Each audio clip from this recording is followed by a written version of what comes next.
Wow, what a day, what a day, what a day. um, so for those of you that are kind of carefully watching, some of you I do know you are watching pretty closely on the schedule, like, hey, you know, he's not playing, he's doing this, he's off schedule, or, you know, he's not playing the right game. I get you, I know. I'm kind of the same way with a lot of things myself, and so when I'm off a little bit, it's a little bit frustrating. So yeah, last week, obviously, rough day on Thursday for the Overwatch stream, but then today, of course, day of all days, Baptiste comes out for Overwatch. Okay, well, maybe you're watching this and you're going, I don't play Overwatch, I don't care. Okay, well, maybe you care about the gigantic fire alarm that was going off at my place for the it ended up being in total about 7 hours that it went off.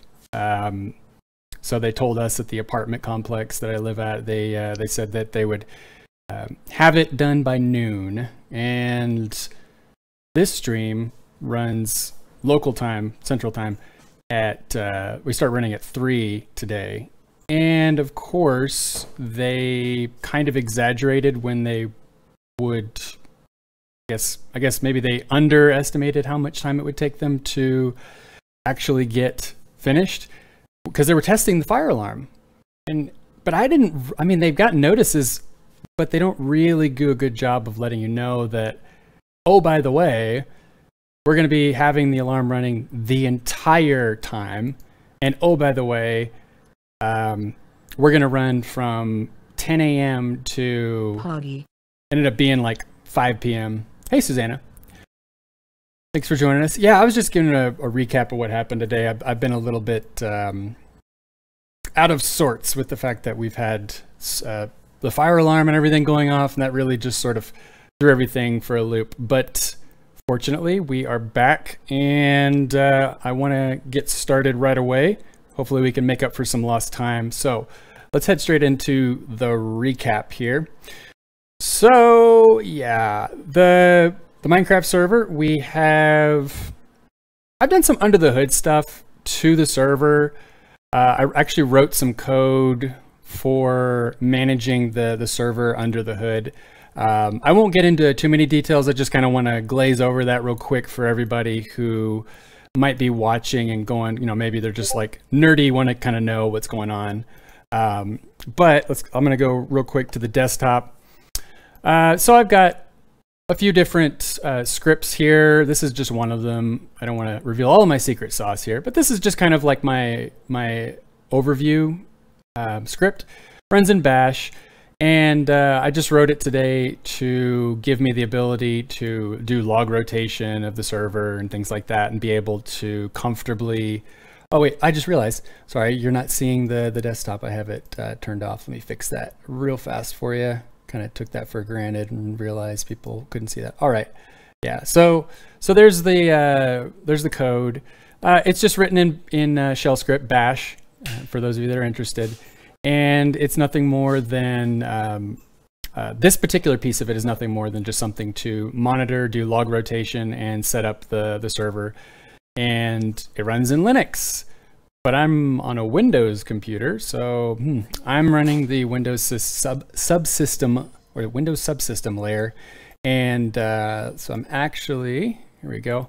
So I'm actually running Linux under the hood here, and we're able to just get right into screen tech dr. All right, so now I'm in, this is the Minecraft server. You know, I can say, say test message, right? And you can see down here, it's test message. So yeah, I'm on the server. This is it, right? So I just thought I'd show everybody that. I don't want to get into too many of those details. If people aren't interested in that piece of it, we won't talk about it. If you have any questions, feel free to ask. We've got the viewer feedback form for those who are inquisitive, want to know. If you head over to bhax.net, that's this guy right here, you'll be able to, let me make that window a little bit more visible for you if I can. Sorry about that. If you head over to bhax.net, this is the site for the stream, bhax.net, not .com. That's a different site altogether. But bhax.net, that's where you can find me. And I can go to my school. Oh, yeah, sure, of course.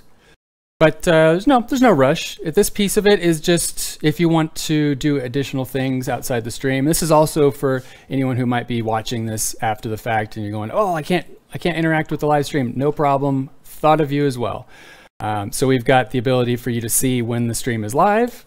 Of course, you can actually watch me live right there. But then we've also got the schedule here, and you've got the ability to quickly just add, if you're interested, you can add my stream schedule to your phone or whatever you happen to be keeping track of things on.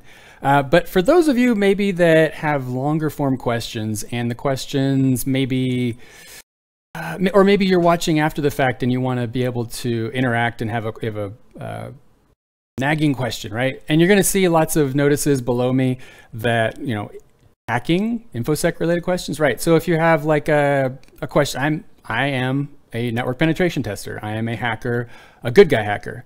I'm the kind of guy that hacks into other, well, I don't hack in, I hack into systems so that the bad guys don't, right? So I am requested by the people that own these systems, these computers, servers, whatever, to break in.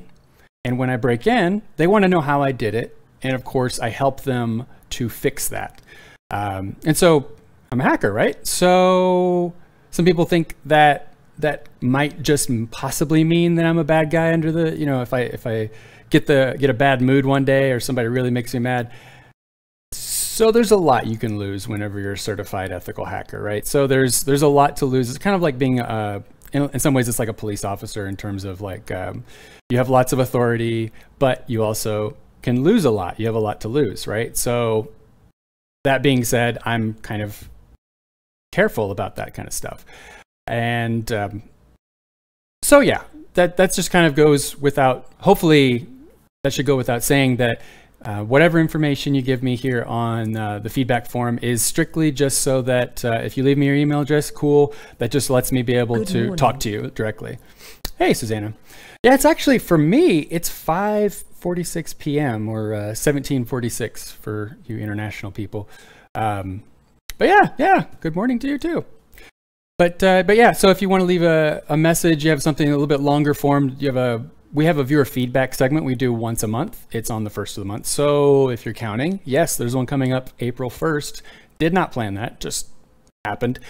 But yeah, so 1st of the month on Monday, we will do a viewer feedback segment. We'll go over anything hacking, InfoSec, IT related, nerdy, whatever you want to go over. We've got lots of topics we go over that day. And of course, game topics are always welcome. You know, it's just a lot of people don't have access to a hacker, and so having the ability to ask any question you want, go for it. Zealand.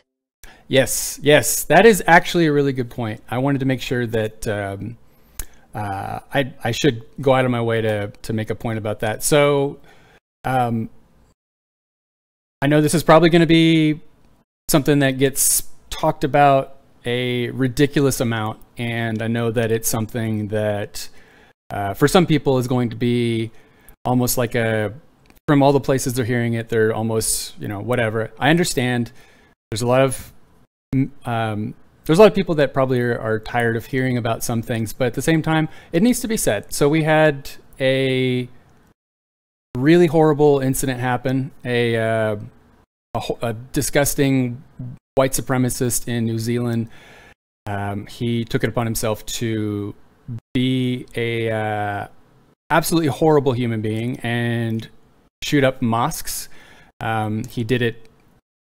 I don't really care why he did it, because ultimately it doesn't matter to me. Like I like what the New Zealand Prime Minister was saying today, was that don't give him a name. I'm not going to call him by his name because he doesn't deserve to have that kind of press. I'm not going to read any of what he said aloud. I'm not going to say his name. I don't think that he deserves to have a voice in the national or international conversation. I think that people like that need to be locked up and thrown away the key. I think that people like him have no legitimate reason to have a voice in the international stage because of how horrible they are. So can't say that enough. Pray for New Zealand is absolutely right. And yeah, I'm actually just kind of privileged to be able to speak on this particular topic and have a voice on the internet. And so I want to at least use a little bit of that time to make sure that our thoughts and prayers go out to those that have been impacted either directly or peripherally. And but yeah, all that aside, let's charge right on ahead to our recap. So we have the obviously I've gone over the server scripting stuff, but maybe you're more interested in this piece, the actual Minecraft piece. So for a lot of people, you're going to see that, wow, this is pretty amazing, right? So I took a little bit of time, and for those who are not familiar, we are running Feed the Beast Infinity Evolved version 1.7.10. So that is, for some of you, that's going to be a very, very old version of Minecraft. But the funny part is when you're running this particular version, but for those of you that maybe like to use a lot of different mods like me, then running an old version is actually the best way to go, because it gives you the ability to run more mods with more stability and do it in a way that allows you to keep the server from crashing if you're running a server like me, or you have lots of interacting components and you want to make sure that they at least work together properly. So how can you make that happen? Just run an older version. So the people that aren't up on this piece of it, we have the Twitch launcher, which will guide you through how to set this up. If you're maybe on the primary page here of the Twitch launcher, yes, this is the Twitch desktop app, so you have to get the Twitch desktop app. But install that, head over to the mod section. You're going to click on Minecraft if you haven't already installed anything. You're going to see no profiles currently installed, or if you're like me, there's a little bit of a delay there before it finds it. You'll be heading over to Browse Feed the Beast mod packs, and for us to get started, you're going to go to Feed the Beast Infinity Evolved. So we've hit Browse Feed the Beast mod packs Infinity Evolved. All right, so then you'll hit Infinity Evolved, and there'll be an install button right here instead of a play button. Hit install, good to go. And I would also recommend for anyone else that is getting started with the Twitch launcher, especially when it relates to Minecraft, is you notice I hit File Settings, right? And then we're going to go over to Minecraft. You want to scroll down and make sure that you've allocated at least a little bit more memory. For most people, I would recommend starting at probably 2,000 megabytes or 2192. That is going to give you 2 gigs of space memory for the game to run. If you've got more memory, give it more. For me, I've got a lot of memory, so, and by a lot I mean 32 gigs of DDR4000, but all that aside, I have a lot of memory, so I want to give it, for me, that's 8,192 megabytes, aka 8 gigs.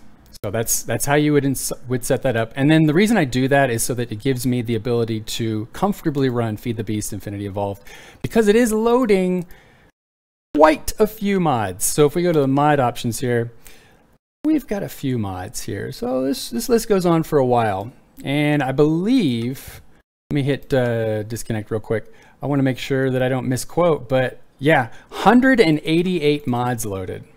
So this has 188 mods, and you think, whoa, I can't use all those. Well, some of those are supporting mods. So they'll give you the ability to run other things that you maybe are more interested in running, but they need that supplementary, you know, building block of another mod in order to make that work. So that's how all that stuff looks. And so maybe once you get started on that, you're going, well, my Feed the Beast doesn't look like that. Yep, I know. This is an additional set of mods that I've added on top of the game. Yes, there's mods to my mods. I am modding the mods. So if you're interested in this particular thing, we've got the shader packs, which are available through the website, the bhax.net website. And to get access to those, you're going to want to, and I'm going to pull that up real quick for everybody. All right, so you'll want to go over to bhax.net for this piece, and up at the top, there's going to be this little almost hidden spot. It says downloads. So this will look different on mobile. If you're browsing my site on mobile, this is what it's going to look like for you. And you'll get the we call it the hamburger, the top left. It's the 3 bars. Click that, right? And this little bitty link. It's kind of intentionally hidden, a little bit like an Easter egg, right? So you click that, and this is our download section. So this section will give you access to the downloads for the shaders. And so up at the top of your screen, you're going to see bhax.net/downloads. And the password is one more block. That's actually the password there. So to get access to that, you'll be clicking unlock, and you'll type in one more block whenever it asks for the password. So that's just a little, you know, thanks for watching, and here is a little something from me to you. Those shader packs will allow you to update your Feed the Beast to make it look just like what I've got here. And yeah, so now back to that piece. What I've got now that we've gone over that, the shaders, installing, of course, I just want to make sure that people know about that stuff, because it's definitely the case that I get a lot of people that hop on, and maybe it's the first time seeing the stream, and they're going, well, how in the hell do you do that? How do you even get started? There's so much. This is too much. It's overwhelming. It's not overwhelming. And you don't need an insane computer in order to run all this stuff. One of our regulars, my buddy Thomas, you'll see him hop on the stream, and well, he runs this on a system that, I know for a little bit he was running a system that had, I think it was like 6 gigs of RAM, and it was just an old computer, but he runs just fine. So he'll tell you that you can run this on a potato, and yeah, that's pretty much the truth. Now, will you run it on these settings? I probably wouldn't be a good idea, because it might slow you down a little bit more than you feel comfortable with. But for the most part, you can get most of these features without having to have everything set up the way I do. So yeah, a few things to recap from the previous episode. We've got a handy dandy elevator here that takes me, oh, if I can go over here. So this actually is kind of like my Batcave entrance. So I put a elevator at the bottom of this waterfall. Instead of having to go up the waterfall every time, instead I go down. And you may be asking, well, why did you put it down there? And that's so that the creeper explosions and things are hopefully well above it and away from the elevator, so that I don't go down and get blown up. That is a zombie riding a chicken. Let's take care of that guy. And you're going, well, how do you do that? That's the glider, right? So, oh, there we go. So the glider is another thing that we've kind of, I don't want to say discovered, because it makes it seem like it's something we didn't know about. I knew about it, but the problem is that I hadn't really had enough time to really get familiar with it, and I didn't spend much time to figure out I had other things I was more focused on, like power armor, you know, Iron Man type suits. But this glider is really, really fast for what it is. Just some pieces of leather and sticks. That's all it is. I promise, that's all it is. Leather and sticks. And just to prove a point, we got the glider. All right, and I go to the glider here. And glider. Yeah. Okay, glider wing. So we got a stick and glider wing. All right. Just some leather. That's it. Some sticks and leather. And for all that, you get quite a bit of speed out of that. So yeah, I've already decided that until I get to the point where I'm doing the endgame armor, the Draconic Evolution armor, I will most likely be using that. Another really important thing that I wanted to go over real quick is that we have moved the server to hard mode. So yes, we're on hard mode, and that means a lot of things. So not only does that, of course, make enemies harder and damage hurts more, but you can starve to death. So I do need to be kind of mindful of that, because in other versions, like other difficulties, the idea is that whenever you start to starve, you just drop down to half a heart health. Well, you know, you can fall off of a too tall of a little bit of a block and you suddenly lose half a heart and you die, but you can stay alive indefinitely as long as you don't take damage from anything. But you can avoid having to eat food, and that is, it's a little bit too easy, especially with how much time everybody has spent on Minecraft. I think everybody involved knows how to play the base game at this point, and doing all of that stuff isn't really, you don't really have to stress about a lot of that stuff. So we got to add a little bit more excitement to the game, and to do that, make it a little bit harder. Wow, quite a bit. I kind of wish I had more ender pearls, but yeah, this is the ender pearl farm. If you guys are interested about that, we've got a episode, I think it was 2 episodes ago, where we talk about the automation stuff, the initial automation stuff. We've also got the farm here and all of its glory. The automated system for putting together Fluix crystals and making pure Certus quartz and a few other things, or pure Certus crystals. Yeah, I'll go back to that in a second. I'm going to make that a actual item to talk about. Let's see. I don't think we've added a ton of other stuff since the last time. I've been trying to keep it relatively normal. I do want to check on this though. I want to see how much my fuel burn up has been. Okay, so I have had some fuel burn up. All right, and I'm just checking the reactor real quick. Just so I got 204 ingots, so I'm doing pretty good still. All right, so now all of that is out of the way. Let's go out of gap there. So now what you're going to see on the side of your screen there is I'm going to be talking about different topics, and as I do, you may say to yourself, maybe I want to go back and find that section where he was talking about that. And the problem that you, of course, run into is you got to scroll through tons of hours to find anything of value. Maybe you got a lot of discussion, you're not interested in that, you want to know, you want to find the guide for the thing that you were watching, right?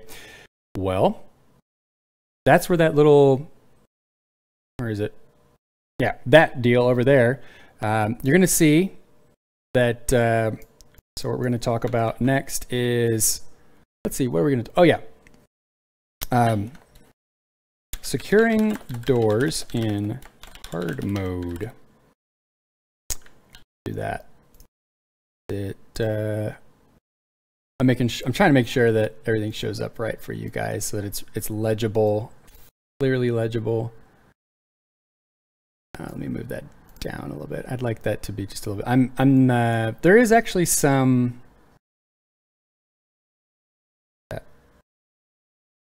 Minecraft.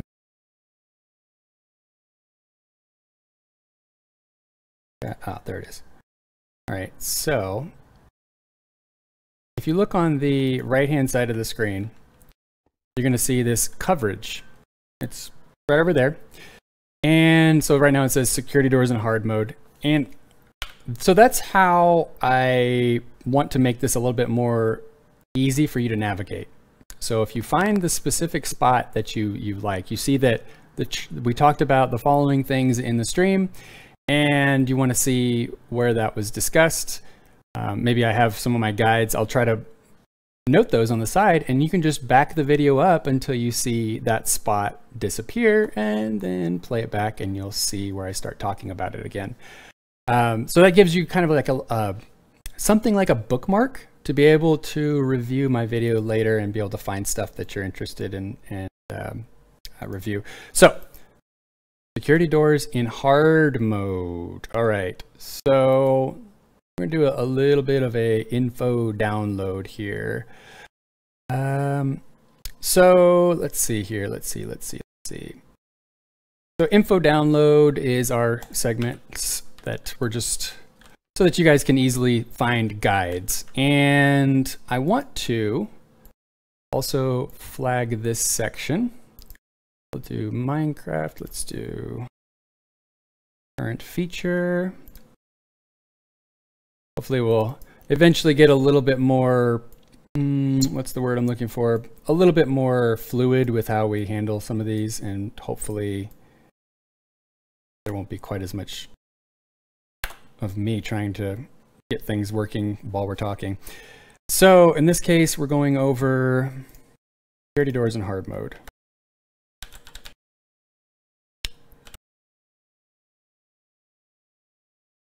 In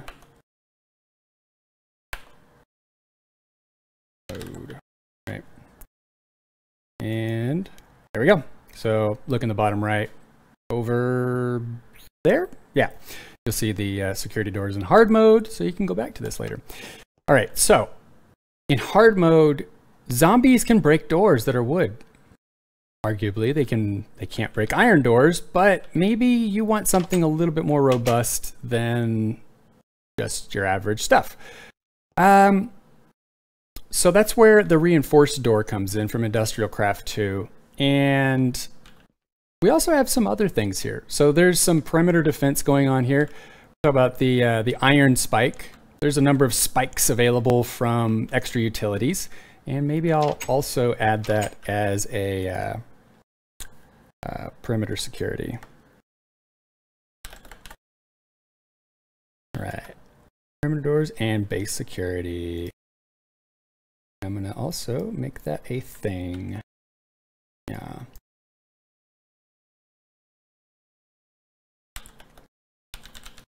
Okay, so security doors and base security is the topic here. And the main thing that I want to draw you guys' attention to is the spikes. And these spikes go from really simple, it's not too bad actually, wooden sword, that's actually pretty cheap, to your iron spikes. The golden spike, I really don't even know why it's in the game. It feels a bit like it's just something to waste time. Maybe I'm not reading into what it does as good as I should. But the bottom line here is that the golden spike costs quite a bit of resources. It's not too particularly useful compared to the iron spike, which does 6 damage. So you can see it does require a decent amount of iron, but it is just iron. So if you're decent ways in the game, then it's not too bad. The diamond spike, I mean, really, I don't feel like you need much more than the iron spike. Maybe you could get away with using the wooden spike for most things. But again, that's going to be a wooden spike, so I have to believe it's probably going to be something that you can set on fire. And that's not going to be really useful, especially in the nether. But yeah, so what I want to do is, let's make my nether base just a little bit more secure. Let's do iron. All right, I'm gonna do iron and some sticks. Okay, and so I need to make an iron sword. But you know what? This is a good opportunity to go ahead and make some patterns. So let's make a few of these. Okay. Make them real fast. Yeah, there we go. All right, so now we get the patterns, and so to make an iron sword, I need to make a I need iron. And I'm just programming some patterns real quick because it'll take a little bit of time to make these spikes. And from my rule is that if it's something that I'm going to be making more than once, more than a few times actually throughout the game, then it's worth making a pattern for. If it's something that isn't really going to be used that much, maybe I'm going to make one, maybe two of them. Like I would even say armor for the most part isn't. Maybe some of the components of the armors that you would make are useful, but maybe not the armor itself. And when I'm talking about the armor, I'm not talking about your diamond and all that stuff. I'm talking about like the quantum chest plates and draconic sets and things like that. Those aren't, in my opinion, a good use of your patterns unless you're just ridiculous with resources. But hey, you know, to each his own. To me, if I'm only going to make one of it, or I'm only going to make a few of it, then why bother?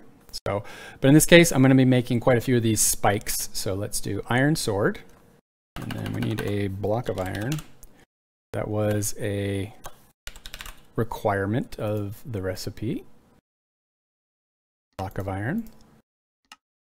And what else was it? Iron spike. Spike. Okay. Iron, iron, iron. Cool. Easy.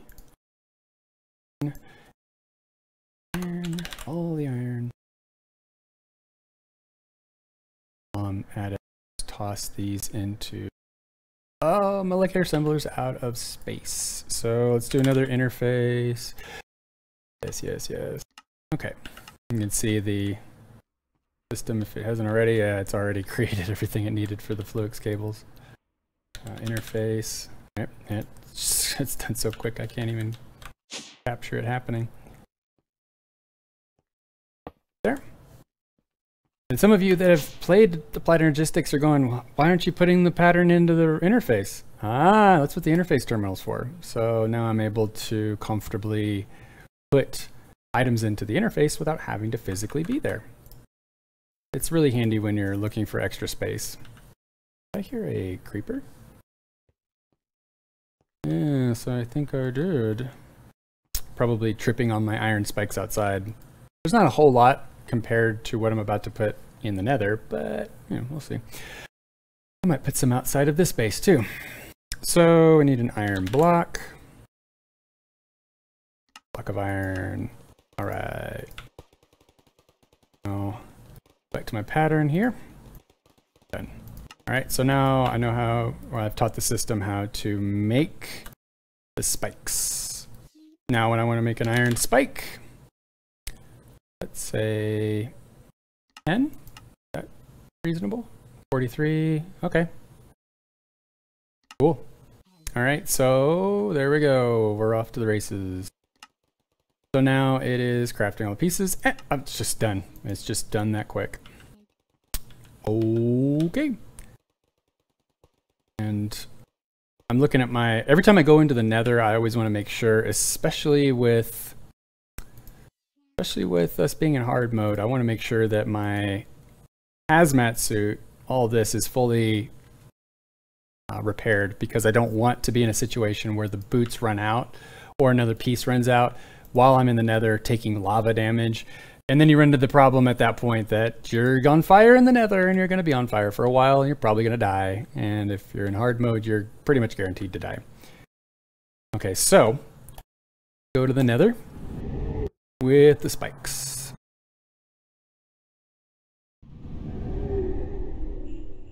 All right. Hello, friend. Okay. So you can already see that I've got a number of the turrets set up, and these are the portal gun turrets. I like them for most things, but I do find that they do have some blind spots, namely right below them. I like to put them up at the top of towers, and you put a lip, just a one block protrusion out in all directions so that stuff can't get up on the towers and hurt your turrets. I'm gonna need some more. And you see the way that they're set up, they will draw the attention of most enemies, and they're facing in opposite directions. So each of the two, they're facing, you know, kind of like a V. You can see those right up here. And so they're looking in hopefully not overlapping areas, so they don't have overlapping sectors of fire, as you would say in the military. And then you face the other ones the other way. You could probably put them on this tower, by them all 4 of them at once. The problem with that is that if one of them falls over, or like something somehow shoots a bomb or whatever over there, like I'm thinking the ghasts, then they knock out your entire defense system. So I'm kind of spreading out my potential losses by having them in separate towers facing in opposite directions. And then we'll put, because things won't necessarily die immediately whenever the turrets start shooting at them. So you want to have those spikes underneath them so that they are able to comfortably kill whatever is hanging out underneath the turrets. Because that does happen quite often, is that stuff will be attracted to the towers, try to get up there. The turrets haven't killed them, and the turrets can't see them or hit them because they're directly underneath them. But that's what the spikes are for. All right. So this one, I think it's going to take a little bit longer because it's actually got to scheduled. Yeah, it's got to go through and create the dust. It's got to create the pulverized iron to make the iron. Well, I don't think no, I guess I am full on that. So it's just making the iron ingots right now. Yeah, but so that then we get to this other piece. Well, you know what? While we're at it, why don't we talk about the turrets as well? So the turrets are really simple to make. If you have Portal Gun installed, if you have Feed the Beast Infinity Evolved, you have Portal Gun. And so we just search turret. They are shockingly easy to make. It's just called a sentry turret. And yes, it is literally just some iron or a little bit of redstone and obsidian. No biggie. It's surprisingly simple to make. There is a possibility of when you place a turret down that it can become a oracle turret, which really does nothing but talk all the time. And if you put the turret through the furnace, you get a defective turret, which can be really funny. Right, so the defective turret's kind of cooked because he's been sent through the furnace. Got a lot of funny phrases. They're all from the game Portal, like the actual game from Valve, the Portal game.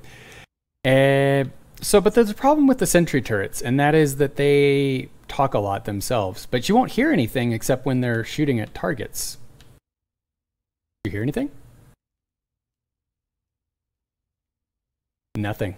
And that's because I modified the portal gun sounds to allow for silence. So I removed, well, I didn't remove, I overwrote the sounds for the turrets when they're just sitting there, which they're kind of cute at first, but when you've got like 10 turrets and they're all jabbering on and they're doing it for hours while you're in your base, you can't shut them up.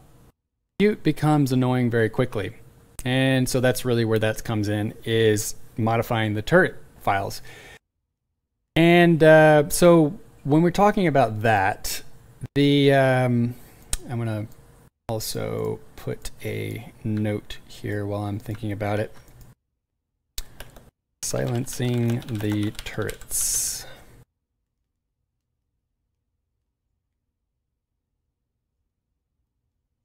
Silencing the turrets. All right, there we go. So silencing the turrets, that's our next little spot here.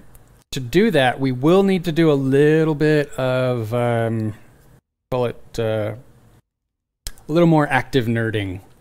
So in that process, I go to guy and just copying the deal over for the desktop portion. So to make this work, you will need to visit the stream website once again.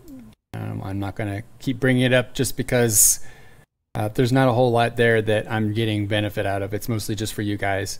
But you would head over to the downloads, and just like the link above me says, is bhax.net/downloads, and the password to unlock it is one more block.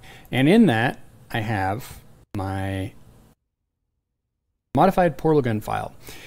To make this work, you're going to need to actually go into your, probably it'd be easiest to go into your Twitch launcher and go to mods, right? Find your Minecraft installation through the Feed the Beast launcher. You know, if you know exactly where your file is located, then go do that.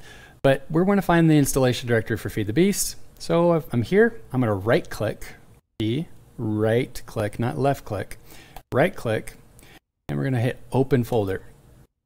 Once you get here, you're going to see a lot of stuff that you probably, if you aren't familiar with this, are going to get kind of overwhelmed with. It's okay. Just focus on the sound of my voice. Focus on what I'm talking about here. This is where we modify the mods.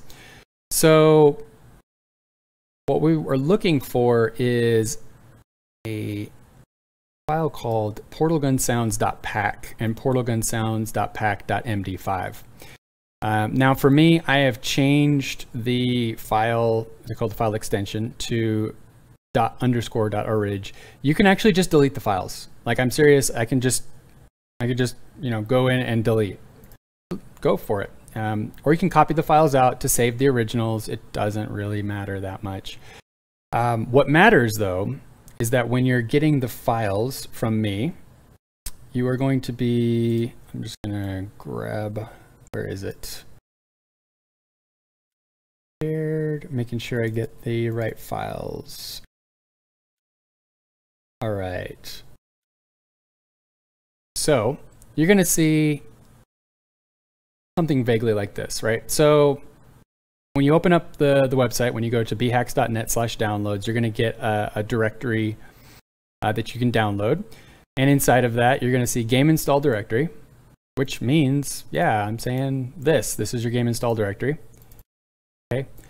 You don't have to install all of these mods. In fact, I would say that be selective. You don't need to have all of them installed, so why do it? But what we're actually talking about right now is silencing these portal guns. So to do that, you would take these files and you're going to copy and paste them into, I'm right clicking, I'm copying, going into mods, because we know that, because again, game install directory, mods, yep, that's the folder it goes in. And these are the files. So we're interested in the portal gun sounds. We're going to copy those and then go into mods. From here, you know, I actually don't even use up here very often, so I'm like, where is for me, I usually just right click, but you would go up here and hit paste, okay? And yes, you do want to replace the files in the destination. Okay, so if that says that, then okay, you've replaced the files. The other thing that you need to do is you need to click on each of these, and I want you to right click them. So you're going to actually not left click, right click. Very important there. Right click down to properties, very bottom. And then from here, you want to make sure, because this won't be checked initially, you want to make sure that you check read only and hit OK. So read only, okay. And you're gonna do the same thing for the MD5. You're gonna right click on it, go to properties, make sure that read only is checked, and hit OK. That's it. You can close the folder, you're done, your work here is done. Now, once you're in game, you'll be able to comfortably play the game without having to listen to the turrets gripe at you or make their arguably very cute statements during the middle of the game, but after a while they really do start to grate the nerve. So yeah, and let's see. All right.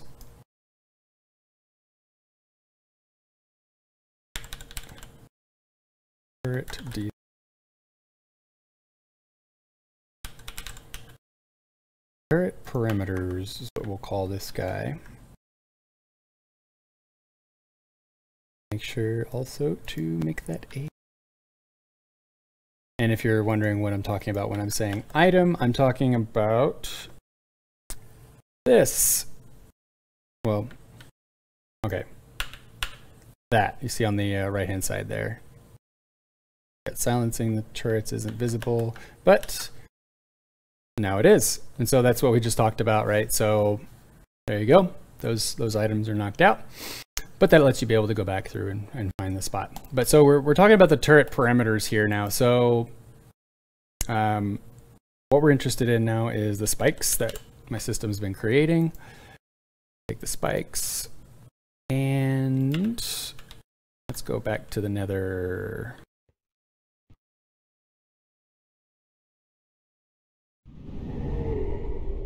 Okay. Turrets are hard at work, as you can hear. And the goal at this stage is to get all of the turrets' towers covered with spikes at the bottom. We do this so that when creatures are drawn to the turrets, it doesn't, kind of annoying. So you have to use a diamond pickaxe in order to break these iron spikes, or else they don't pick up correctly. So I don't know if that's a bug with me or whatever, but from my experience, using anything short of a diamond pickaxe doesn't work right with the spikes. So when you place them, make sure you've got them where you need to, because it's probably gonna be annoying to move them if you need to without a diamond pickaxe. So yes, do that. And then I've also been in the habit of placing spikes around corners, because if you think like an enemy mob, you're trying to chase somebody, as you know you do as a spider or whatever, and you're kind of just gonna do this dumb thing where they just come at you and they try to find the nearest entrance, but they kind of go around the edge of your base. And they'll get caught in those corners, which is where the spikes are. So that will give you an advantage without having to put spikes around every square inch of your base. This, there, and there. And I'm also going to put some, in this case, I'm putting them in these corners because I've got a turret inside the perimeter, so that if anything gets inside, it will immediately be shot up. And some of you are going, well, but they can just fly in, right? Nope. That's all of this is thickened glass above me. This is all, it's very translucent. That's the reason why I like thickened glass. It's a lot easier to see out, makes it more scenic. And it's also slightly more blast resistant than regular glass. But yeah, they would have a real challenge getting in, and once they did get in, they would get shot up pretty quickly. All right, so the next thing is I wanted to go over nether mining. So nether mining is kind of annoying, especially if you have nether mining is really tricky, especially when you have the problem of a lot of the mod packs will have things like they're called hellfish is the name of the actual mob. It's like a silverfish, the things that when you break a block, sometimes they'll pop out. Specifically around dungeons, they happen a lot.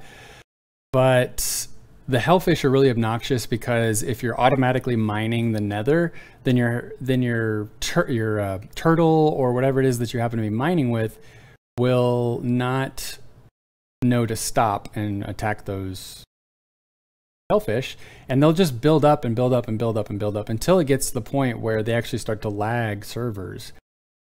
So for me and my uses, I've actually disabled them outright, and I would suggest that if any of you are server administrators or in any way control the configuration of your Minecraft world, I would suggest that you disable those mobs, because I do feel that they are not really well implemented, at least in this version of Feed the Beast, and that they need to be just flat out disabled. But if and when you've disabled hellfish, it starts to make the nether at least a little bit more realistic in terms of what you can do without lagging it for auto mining. So nether mining is what we're looking at now. You'll notice that I use the Mistcraft books a lot. I prefer these since they just simply don't use any power. And they instantly take me where I need to go without having to worry about a whole bunch of other stuff. And you'll want slime. You'll want to make sure that no matter what happens, that your lectern and your book are covered, because these globs of lava may not appear at first, but if there's any movement around your base, like other players, then you might get these droplets coming through, or worse, a straight up lava torrent, like an actual flood of lava. Because of that, you want to make sure that your entrance to the area where your book is at is well protected. At least that it's got a tunnel. And I also make sure to have a bend, like a left bend. And the reason for that is that there is no specific spot where the book is visible to like a ghast, because you don't want them to be able to just accidentally, or purposefully, depending on how you look at it, fire something down and hit your book, effectively stranding you in some ways. So yeah, this is how I've chosen to deal with the entrance here, because this area for some reason has really high amounts of mob spawns, so I wanted to make sure that it was really secure. All right, so many mobs, but you see I've got this glass here, and the reason for it is that I can see all around me. And the thickened glass, of course, is the better option unless you've got blast resistant or fused quartz or anything like that. That's really blast resistant, go for that. But those aren't really viable early game because they just simply are too expensive. Now, I've got the problem that I've got some of these mobs I want to deal with. How best to deal with? Spike. Enjoy. Thank you. Easy. That's what the spikes do. I'm telling you, spikes are pretty awesome. So let's toss another spike out.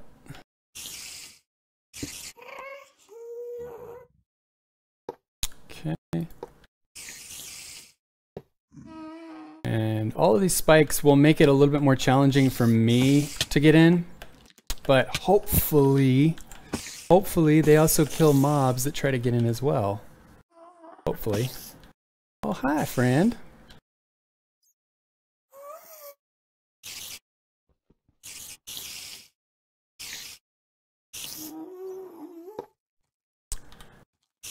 What's up, buddy?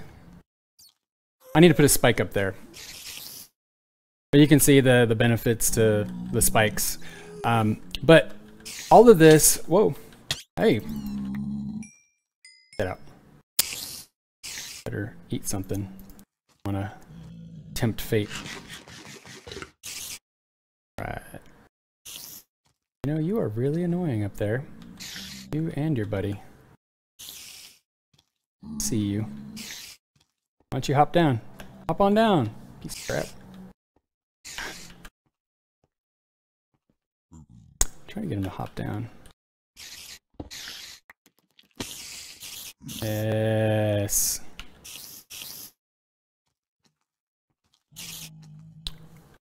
Uh-huh. See your ass. See you. I need to get, really need to get some spikes up there. But I don't like my odds with that wisp flying around.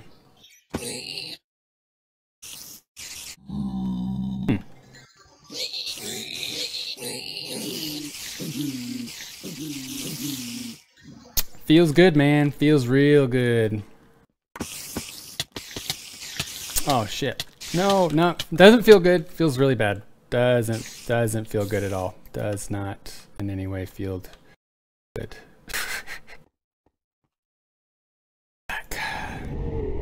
All right, here we go. Thus begins the cycle we're all too familiar with, trying to deal with getting back our stuff whenever we die. This is what I was kind of worried about, is this just the problem of once you die, hard mode, it's a lot more challenging.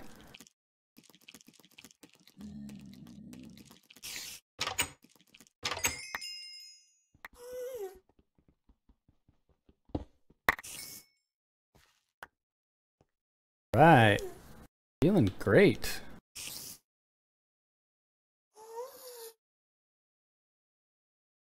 Right, that actually worked out really well for me.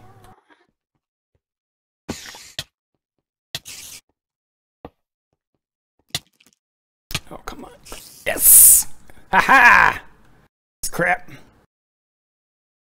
Let's get some food real quick. All right, so on to the next segment, right? So this is mining in the Nether. And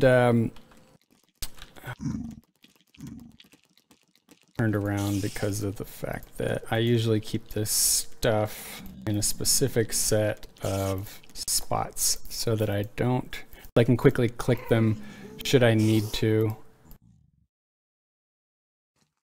Right, so yeah, so the thing about mining in the Nether, oh, there we go, waiting for more wall blocks, is that you're gonna see that at least when we're talking about my particular program, it is really hungry for wall blocks. So I need to have saved up some of the wall blocks from previous runs. In this case, the wall blocks are the Nether blocks. And this is only the case in the Nether because then you'll get long periods of time where there's no blocks for the turtle to work with. And this is only really relevant to my particular program, my turtle program, because for the most part, other mining programs or other mining systems will just blow up holes and they'll call it fine. With mine, it likes to seal them back up, so I do. Really? Really?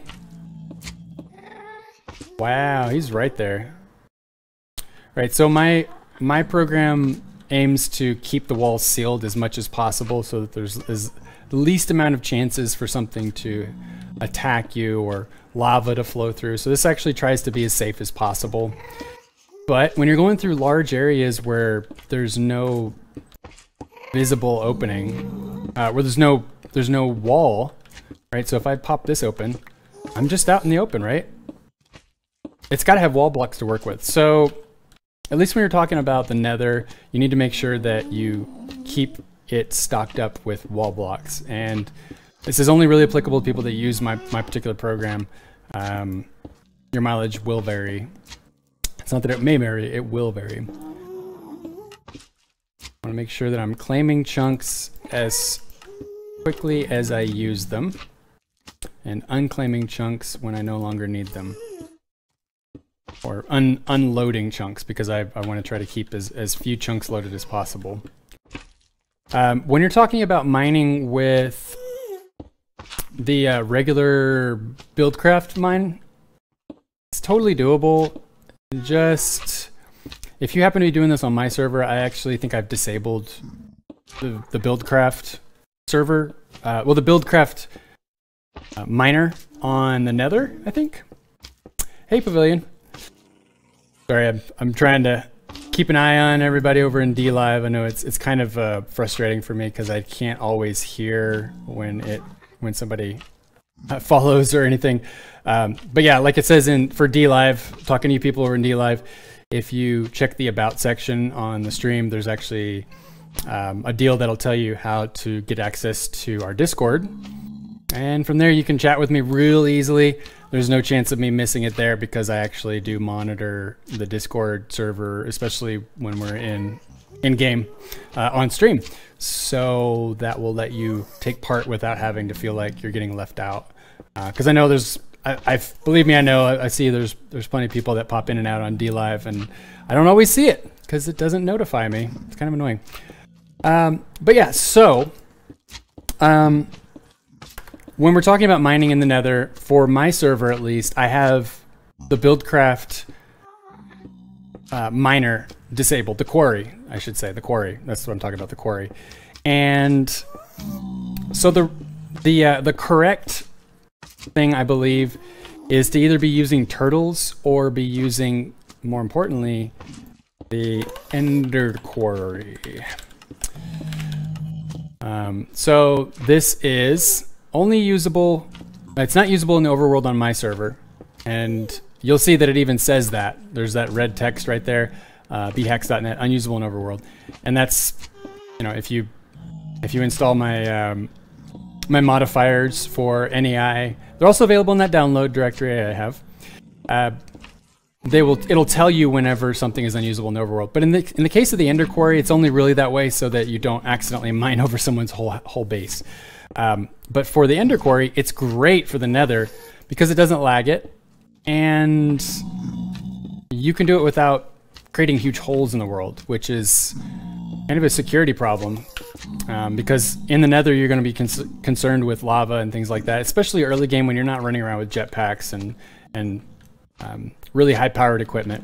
So that is, I don't know, I don't want to go into too much detail on that piece of it because I feel like it's better served with the ender quarry. I know that the turtle system is inefficient in terms of like how much resources from the server it uses and things, but at least for my part, it's a little bit more challenging for someone to create a gigantic hole in the world with a turtle versus a buildcraft quarry. And it's basically, it's really challenging. It's even more challenging to do that with the ender quarry because you actually have to do some extra work to do that. All right, so I'm going to put these back in the chest. I want to make sure that you're keeping plenty of build blocks for your walls in the nether. All right, so I know that wasn't a whole lot of info on nether mining, but I wanted to at least show you guys what that looks like as far as how I approach the nether and mining the nether. I don't like using the buildcraft quarry. I like using ender quarries and turtles whenever possible. You'll see that if we look for the quarry, the buildcraft quarry. All right, so here it is, BC Builders. Unusable in vanilla dimensions. So this one's even more restricted, at least on my server. If you install the scripts that I make available for NEI, it will put these extra notifications in your display for the server so that you can see what something is before you build it, because sometimes you want to build something and you realize only after you've tried to place it that it's not placeable and you can't figure out why, and that's because it's been restricted depending on the dimension. So I've actually got restrictions on what can be used in certain dimensions because I think most people would agree, unless it's your server, pretty much everybody says, you know what, I don't really like running quarries in the overworld because they just put big holes in the world. And the same could be said to some degree about the ender quarry, but it's less of a problem. So there's a major thing that I've been somewhat hinting at without actually going into too much detail, and that is the fact that mining in the overworld is a little bit of a nuisance. So what do? You search for Aroma 1997. Aroma 1997 mining dimension. I'm gonna do a quick save on that. And Aroma 1997 is the name of the person that made the mod. That shows up screen. Yeah, so Aroma 1997 is the name of the person that's made that particular mod, and it doesn't really describe very well what that mod does, but the thing that I want you to take away from this is that it is a mining dimension. And in this case, what that actually means for you is that you've got the ability to have a dimension that, for the most part, everybody was okay with. Just do whatever you need to do to mine it up. If that means building a regular quarry, do that thing. Doesn't matter. It's what it's for. So to do that, we don't actually need a whole lot of components. If you search for aroma, you're going to see that there's a mining multi-tool. All right, so it's been a little while since I've used aroma, but the main thing here is that we need to make this multi-tool. The multi-tool is not actually that exciting of what it takes to make it. You just need some stone blocks. All right, so let's make some stone blocks. And it is stone, yeah, it's not just regular cobble, you need stone. And to make stone, you're just gonna toss some cobble in your furnace if you weren't already aware of that. Okay, and so stone, stone, cobble, stone bricks.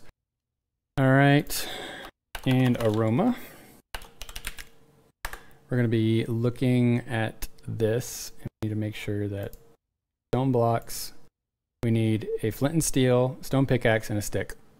It's really not that big a deal. That we're gonna need some flint. This is vanilla Minecraft level difficulty right now. Iron.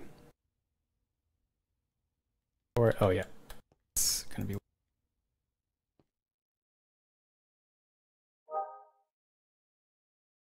iron. Flint and steel, okay. Again, we're going back to aroma. I need the multi-tool. I need a stone pickaxe. Stone pickaxe. This is some incredibly basic stuff. Definitely not asking a whole lot when you're talking about making the multi-tool. Really only requires you to spend about 15 minutes mining, if that. Now you've got the multi-tool. You may need to make more than one of these, depending on how often you do this, but I don't really feel like it's going to be something I'm going to need a whole lot of. Okay, now to make the portal, aroma, you need a portal frame, and the portal frame is made the same way you would make the nether portal. I need to confirm. Let's confirm before using up resources in survival mode, and I try not to, I say try, I go to pretty extreme lengths. Oh. Might have heard my Amazon Echo. Let's go to the single player world, and I want to show you guys what this actually looks like in terms of setting up the portal, making these items. I don't want to waste materials in the survival game, the real world, because I actually do play it. I play it survival, even though I own the server and everything. I do not cheat. So we want to just load, reset all this stuff.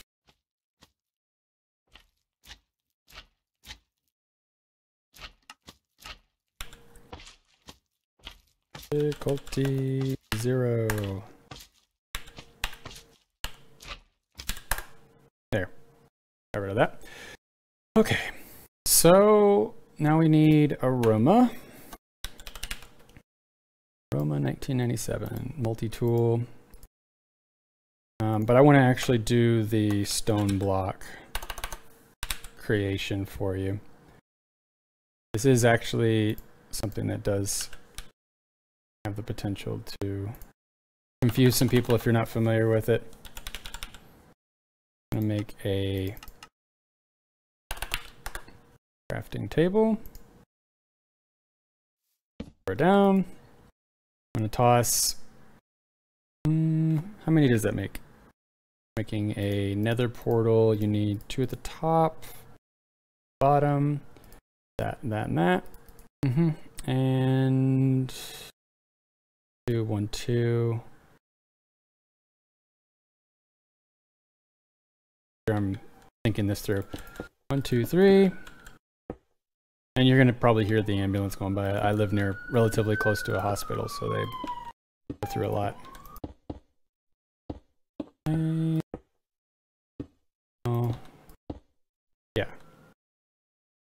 yeah, that's correct. Okay, so that is 1, 2, 3, 4, 5, 6, 7, 8, 9, 10, 11, 12, 13, 14 blocks. I'm gonna need 14. 1, 3, 4, 5, 6, 7, 8, 9, 11.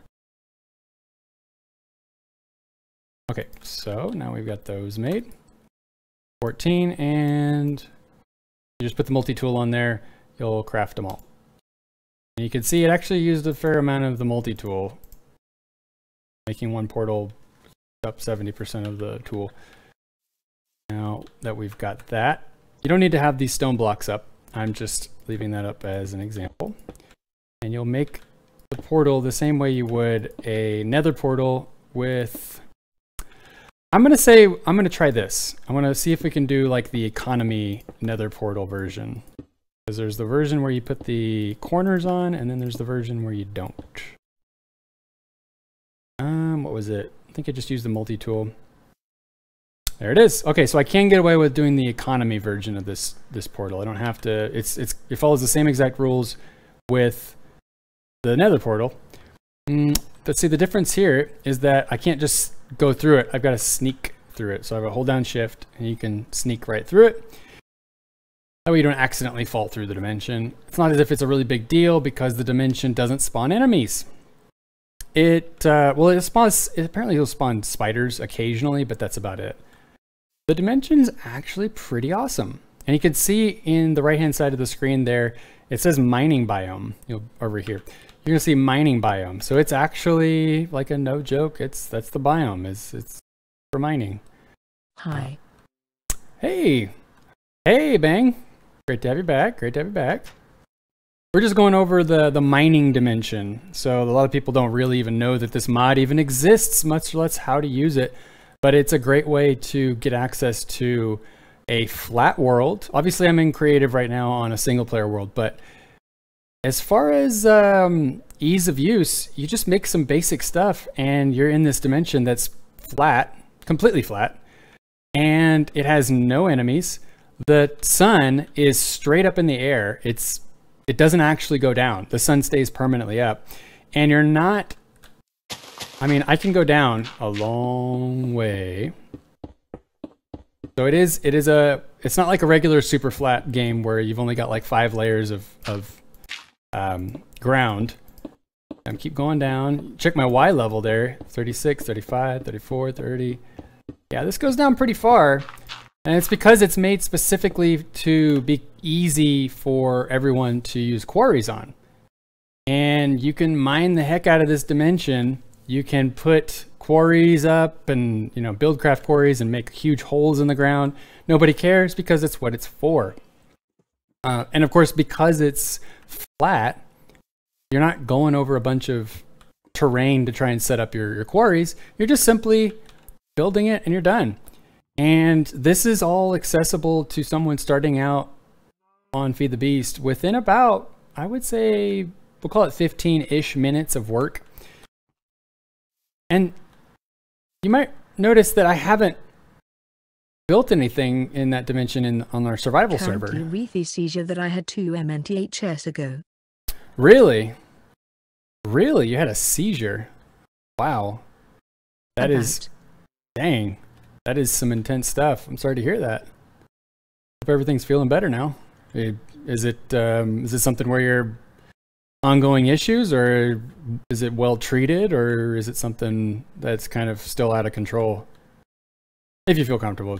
Some people are real guarded about that stuff, but you got me intrigued now. I want to make sure you're okay there. Let's see. Quit. Back to the stream server.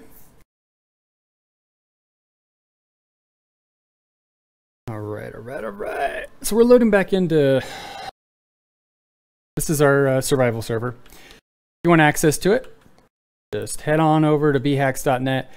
I wanted to, let's see, there is a kind of a fairly important update.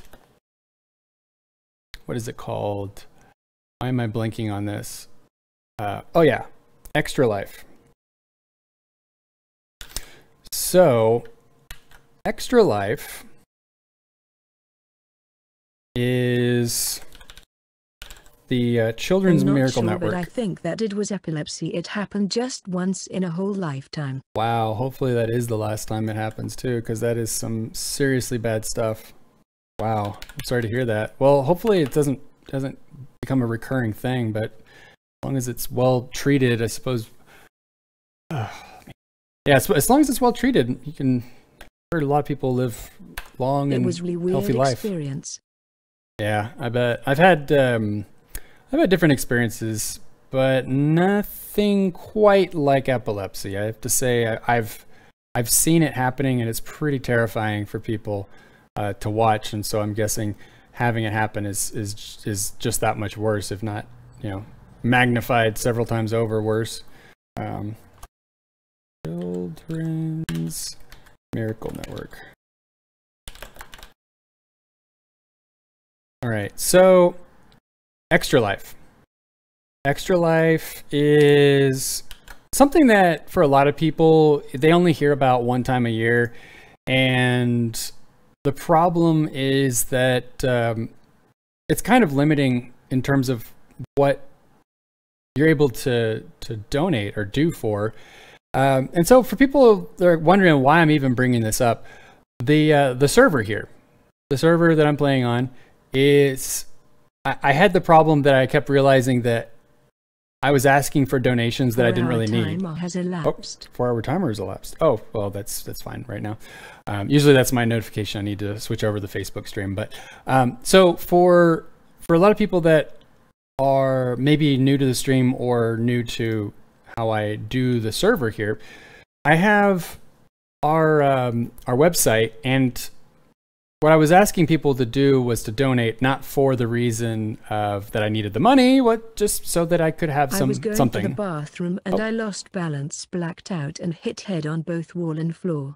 Yeah, that is awful. That is actually, wow. I'm just really glad to hear that you're doing all right now. That's a huge deal. But even though the funny part is actually that the Children's Miracle Network is actually, it's kind of what jogged my memory about this. I realized that I was asking for donations that I didn't want or really need. So why do that? I'm officially moving over to using Children's Miracle Network for the donations. All the donations and tips from this stream will be directly donated to Children's Miracle Network through the Extra Life campaign. And so Extra Life has the problem that they've only run a few months out of the year. In fact, they only run a few weeks out of the year. The rest of the time, if you go to their website, they go, well, I'd like to donate, but it's shut down, right? They've got the site and then they let you, but it's not really running. So they're like, okay. So the way that I'm going to be doing this is that I'd like to keep the proceeds in the account that receives it, my PayPal account. And then whenever it comes time for Extra Life to actually do their donation drive, I'll just take all of the proceeds that we've amassed throughout the year and just push it at them all at once. And of course, while the event's going on, I'll also be continually pushing them proceeds as well. But that way, I don't feel bad about it. So this is how this works.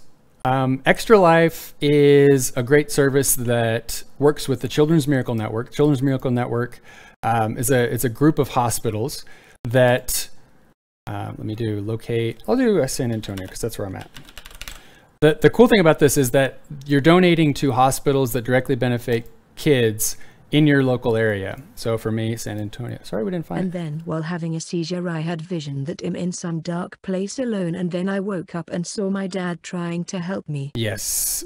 I have actually heard that is a lot of, it's like a dark dream almost, and you're waking up out of nowhere. I'm putting in,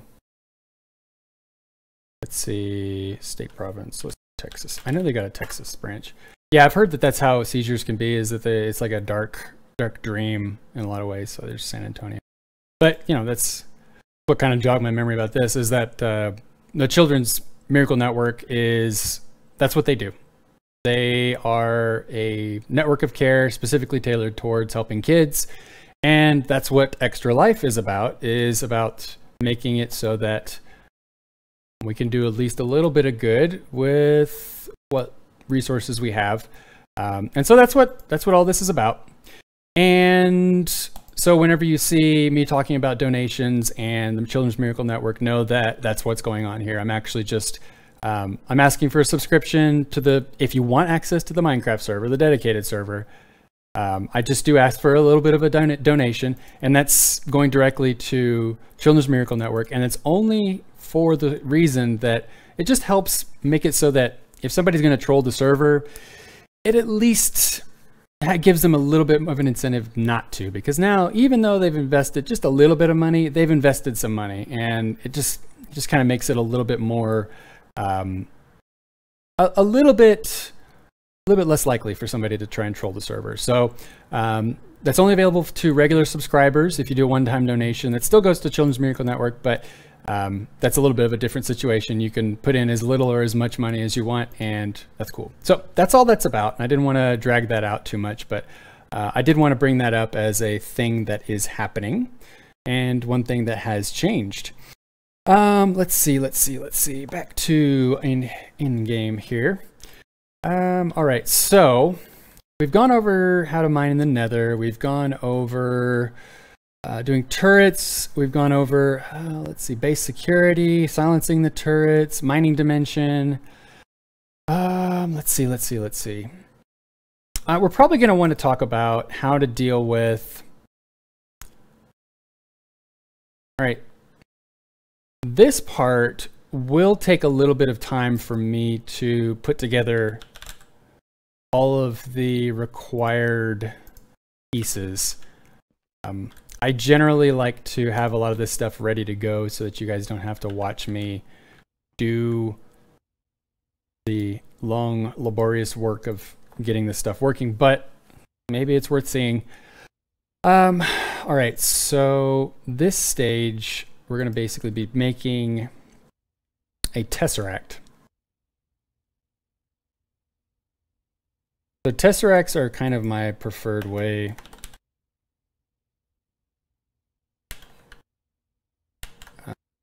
Yeah, just put that up over there by the over there on the side of the screen. Tesseracts are my preferred way of making power, fluid, and items go between dimensions. They can be secured so that you can make them only accessible to you. By default, they are not. To make them, it is a little bit of work. So we need to make, already we're looking at a fluid transposer as a machine I do not have currently. And I think that's actually like the majority of the component. Okay, so that's actually not too bad. So, oh, I need a magma crucible because you have to melt the ender pearls down. Sorry about the ambulance. Tesseract. Or I need fluid transpose. All right, so here we go. Scene frame. Cool. I think I actually have.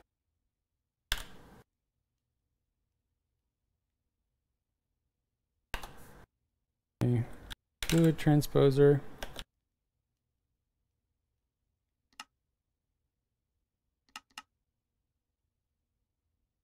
Got a bucket.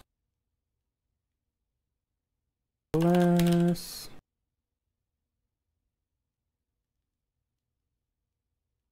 Hey, I got everything. It's as if I planned this, even though I didn't. Reception coil. Redstone reception coil. So I don't have it, but I know how to make it. Gold. That.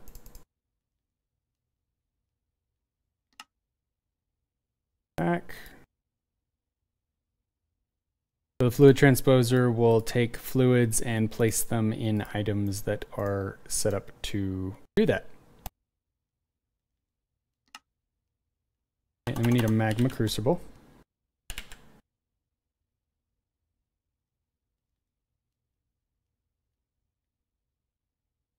Yep.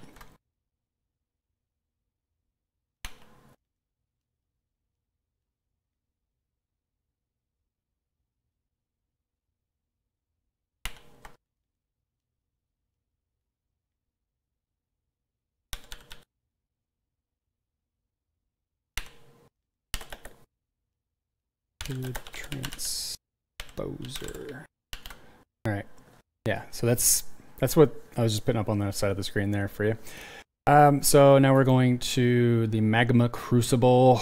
I think I actually delayed doing this one because it does require me to a little bit of work that I don't have the materials for. So nether brick. Oh, that's not too bad then. Okay, so I was thinking that, wait, didn't that require? Thought it. I could have swore it required some blaze rods. Yeah, I'm thinking of something else. All right. Nether brick it is. Hey, I've already got some nether brick. All right, all right. Cool. So the magma crucible, energy cell, lead, not bad. I'm going to be making a basic one initially, but I know that my plans will require me to make a much more powerful magma crucible later. And I bring that up because this version of the magma crucible with the basic setup is pretty dang slow. And you'll want to try to make as high a version as you can, but for purposes of kind of saving everybody the trouble of watching me try and through all that, I'm just going to keep it to the basic version.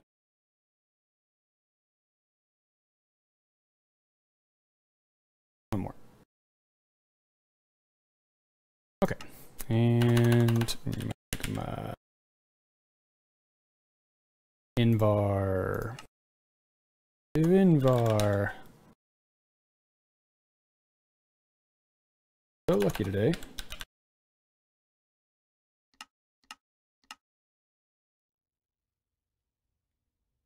Craft me some iron, please. Awesome. Okay, so we got our invar gears,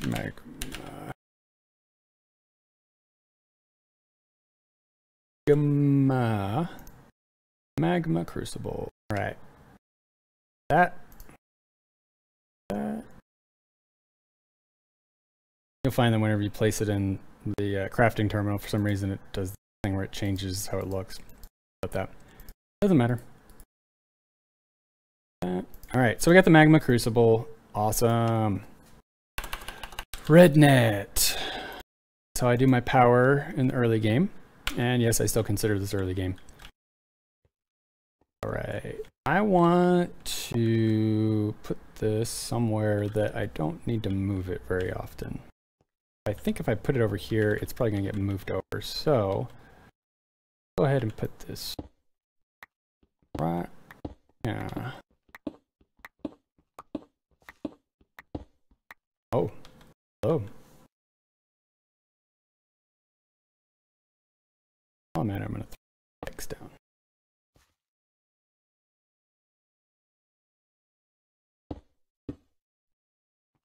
I don't want to be in a situation where I'm exposing myself to more risk by putting.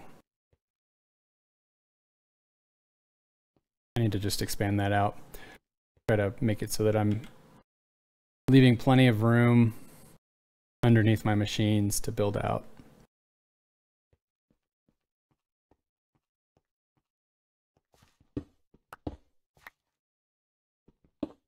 I have to choose between a machine that works and a machine that blows up because of creepers underneath it. And that's what would have happened right here.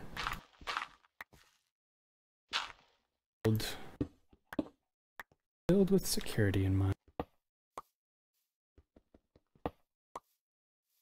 Diamond pick.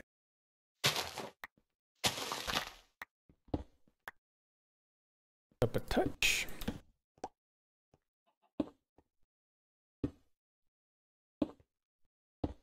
Make this nice and flush so that I have more space and it looks pretty.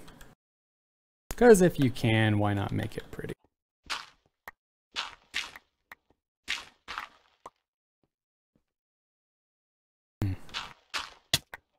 Ow.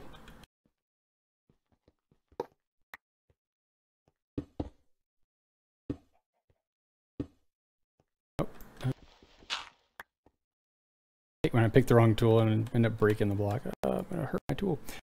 I need marble, a lot of marble.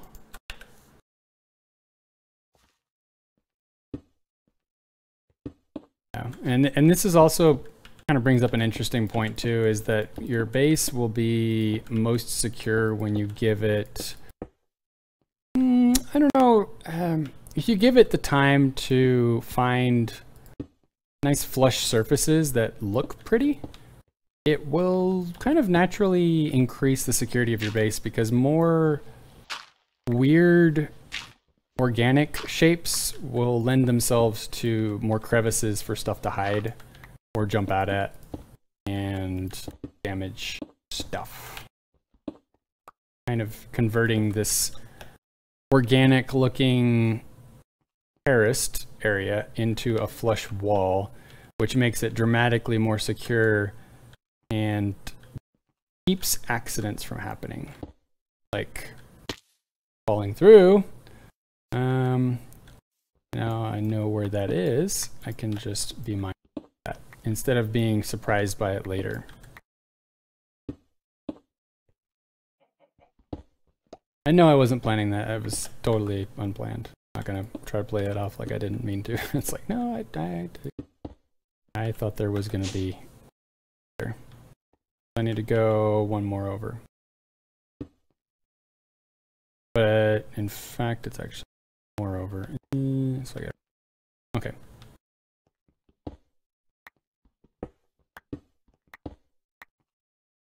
Now let's get some power to these. This is kind of basic feed the beast kind of things.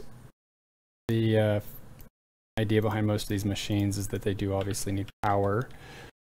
So best way to get power to them is, you think initially you're like, well, why don't I just use cables?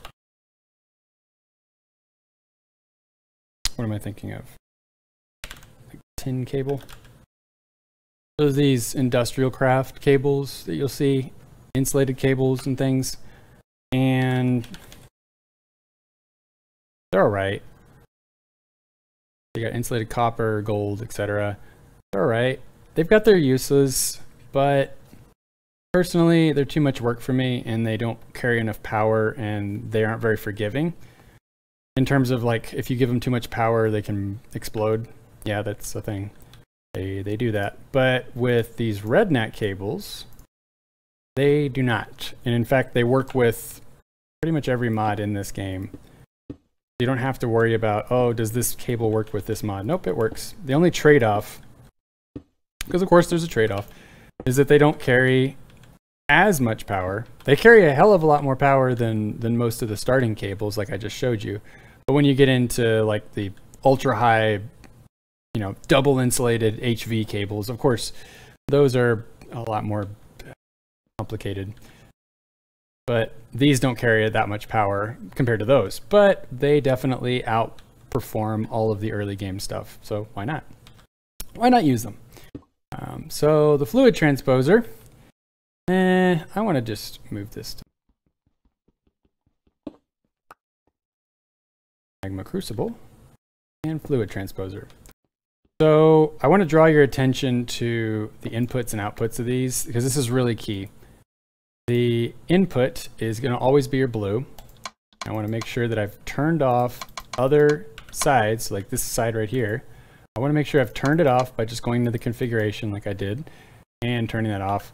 If you have another side that you aren't particularly using, then you need to make sure you've shut that off so that you don't accidentally have items flow to or from something like this that could potentially destroy an item without you realizing it. So for this one, I do want to make sure that I am pushing items in from the top. And this is just how I've got mine configured, but you could theoretically have this in a lot of different ways. So I'm going to have my items push in from the top and then go to the right to fluid transposer. So the fluid transposer, again, blue is input, but in this case, I want to make sure you see the output, this side, you see the thing melts heat, right? So heat is applied to the blue, whatever that is. It melts, this is, and it goes into the storage. And the storage, you notice, is highlighted in orange. And that's because that's the output side here. And so it's outputting to the right of it. And then the input side on this one, and again, I've configured these this way, so you need to actually tweak them to do this. That's the input side. And I'm going to have the output side be on top. So now what it's going to do is it's going to receive from the blue side, this side right here, and then it's going to be putting the fluid, whatever fluid that is, into the item. And there's going to be an orange for the output, which will come out the top. So in all, to put that together for you, what we're going to be doing is we're going to be melting ender pearls in the magma crucible, and then the fluid from the ender pearls will flow into the transposer and then be placed in the tesseract frame. Making a tesseract frame. Yes, forgot it makes you have to make enderium ingots. Oh yes, this is what I was worried about. So I figured there was oh, blaze powder, I can do that. So there was something coming up. Time to recaffeinate. Time to recaffeinate. I'll postpone it. So blaze powder, all right, enderium.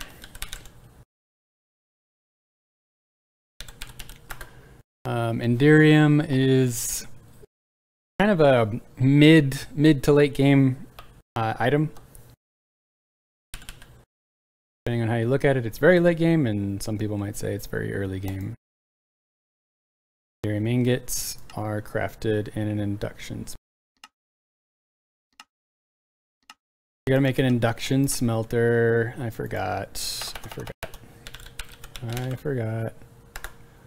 Bad. Okay. Ooh, man. All right, so I'm gonna recaffeinate. I'm gonna need some caffeine for this.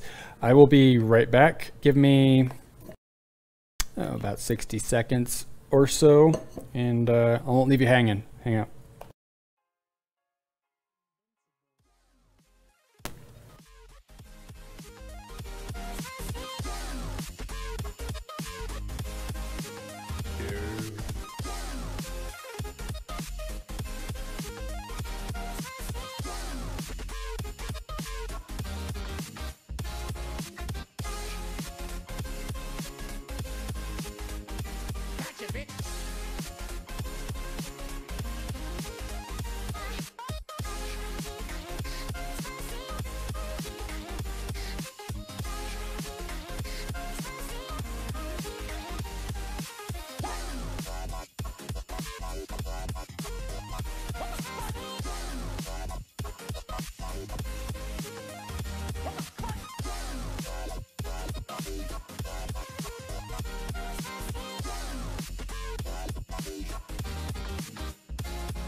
What, you thought I was joking? Yeah, I'm back.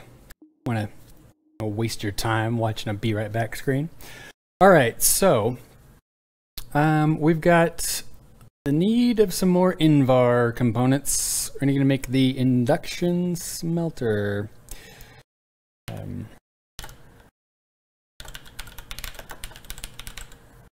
Induction smelter. And so here's the deal. I don't know. I'm kind of hesitant because it's like, for me, the game gets really challenging getting to that point where you get that blaze powder. And not just that blaze powder, but when you start actually making mob spawners, and then after you've made the mob spawners, the game, for me at least, instantly becomes so much more fun and easy to play. So I don't want to like go through, because I realize that this is actually a little bit challenging for everybody watching to absorb in such a, over such a long period of time. So I'm going to kind of shorten this up a little bit. Got the ambulance again and again. It's a meme with me. But so like items will, I just want to show you guys at least how this specific setup works. So pretty. What we've been building is the ability to melt ender pearls into destabilized, I can't remember, resonant ender. It's basically liquid ender pearls. And so they would be fed into the magma crucible through the top, melted, fills it up, and then that resonant ender ends up over on this machine, ready to be placed into your item. In the case of the Tesseract, you need to make a Tesseract frame full. Tesseract frame full requires 1,000 millibuckets of resonant ender. This is actually what it looks like in the fluid transposer when it's happening. So you will need 1,000 millibuckets, and you say, oh, that's a lot. Well, actually, I got 250 millibuckets from one pearl. Do some quick math, realize that's not actually as bad as you'd think. It's just a few pearls. And so once you fill up that Tesseract frame, you'll have a Tesseract frame full. And from there, you can then take that Tesseract frame and combine it with bronze ingots. Now, the thing I was talking about before was that you could make a secure Tesseract. And I'm going to make a note of that real fast here.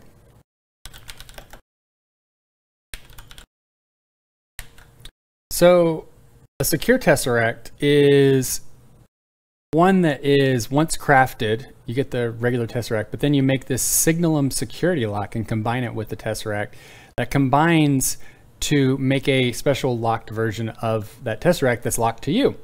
You can decide who has access to it or no one has access to it. I always set it to no one because, quite frankly, I don't trust people, but then there's also the problem that it's not that I don't trust them from a like an honors system standpoint. It's more that people make mistakes, they accidentally break things, they send things to places they didn't mean to. So I prefer to lock my Tesseracts just so that there's no accidents. From a security standpoint, it's the least access principle. You want to give people the least amount that they need in order to accomplish a given task and no more. And the reason for that is not just because people will be dishonest, but more that people can make mistakes, and if they don't have the ability to make accidents because they don't have permission to make accidents, then you've solved the problem before it started. So let's do the Tesseract. Just clear all of these out because we don't really need any of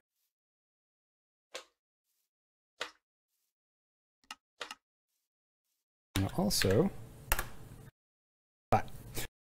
okay, so what I was about to show you guys was this process. So we're going to make a, what is it called? The fluid transposer. Fluid transposer that goes in from a magma crucible. Okay, crucible. But you've got to make the Enderium from a induction smelter. Oh, I'm going to go over to my free unlimited power spot. Do red net cable.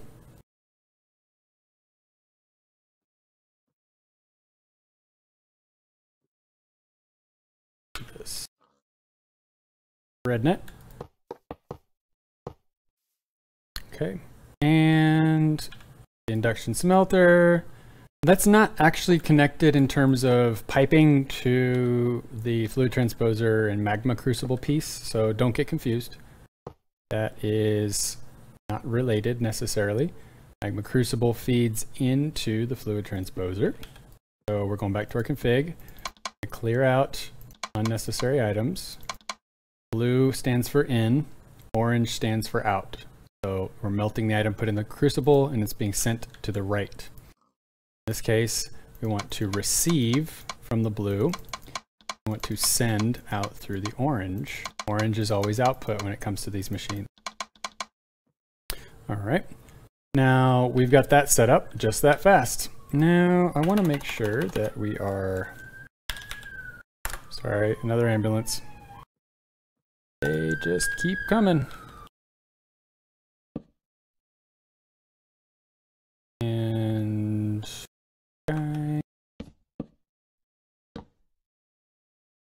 a transfer node. And the whole point of this, I don't like how that is. All right, instead I'm going to have it push the items out to the right. All right, so we got our chest that's going to be pulling items in from the transfer node into the top where the blue is. Blue is always input, orange is always output when it comes to thermal expansion. This whole mod is called thermal expansion. And all right, so what does that look like? Let's do ender pearls. Not tender, ender. Okay, toss these in. They get pulled into the transfer node. Transfer node pushes them into here, melts the ender pearls to make resonant ender. Within 4, we have 1,000 millibuckets. That's exactly what we need. We want to make sure that this is set to toggle empty, right? So you need to have a blue bucket right here that's emptying the contents of this into whatever goes in. So what does that mean? All right. Well, now we need to make Enderium. To make Enderium, we need blaze powder. Blaze powder and Enderium blend. Enderium blend is kind of like Invar, where you have to combine the powders together beforehand in order to make another powder that you then smelt. So that's what this guy is. Then the powder, Enderium ingot.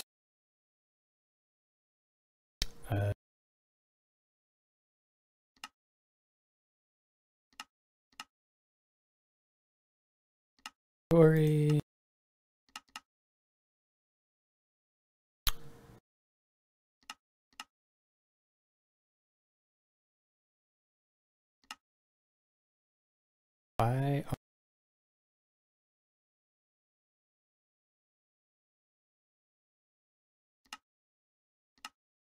Recipe mode. It's set to recipe mode. World override.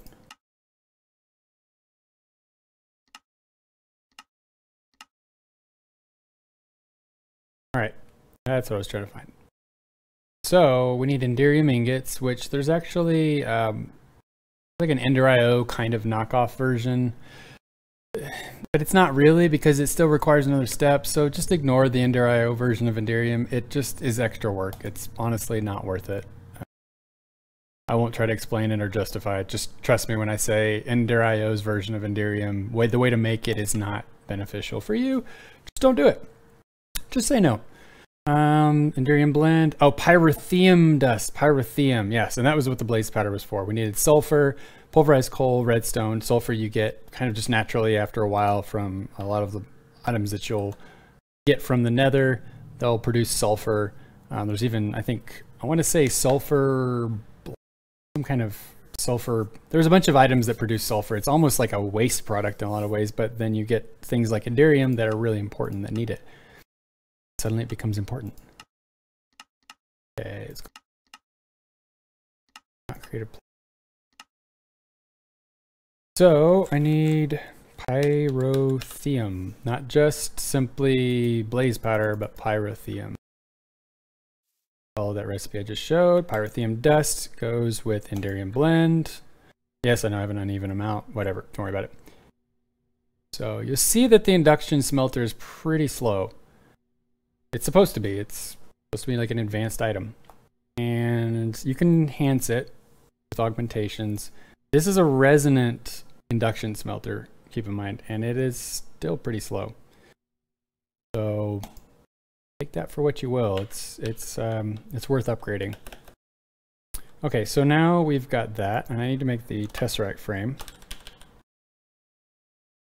So the tesseract frame is instantly given.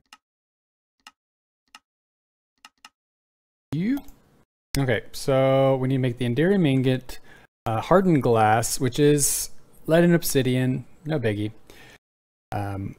Follow the same process with the induction smelter, only this time with your lead and some obsidian run through your pulverizer, and it creates that hardened glass. Cool. Not that exciting. That's pretty straightforward. Once you've made all of that, combine it in said pattern with just a diamond in the middle. That creates your tesseract frame. Now what is a little bit trickier is what do you do with the tesseract frame once you've created it? Well, now you need to place it in your fluid transposer with it filled with resonant ender, specifically with resonant ender. If you put it in anything else, like there's a couple other fluids like water that could go in this. Those won't work. It just flat won't work. Your plate will sit in there and it won't do anything. It's got to have resonant ender. It'll say resonant ender when you move over your mouse on the side. So to do that, I could drop it in here, but I'm just going to shift click it in. There it goes. What it's doing is it's slowly filling up. And once that fills up, we'll get a tesseract frame full. Still not finished. Another step to this. Oh boy.